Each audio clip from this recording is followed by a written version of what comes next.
Narinig mo na ba ang tungkol sa mga lumang tulay sa Luzon na gawa pa noong panahon ng mga Kastila, na hanggang ngayon may mga multo raw na nagbabantay sa gabi?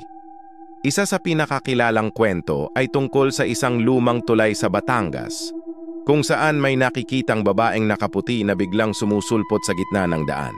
Kapag daw hindi mo siya pinansin, may maririnig kang iyak sa ilalim ng tulay bago ka makarating sa dulo.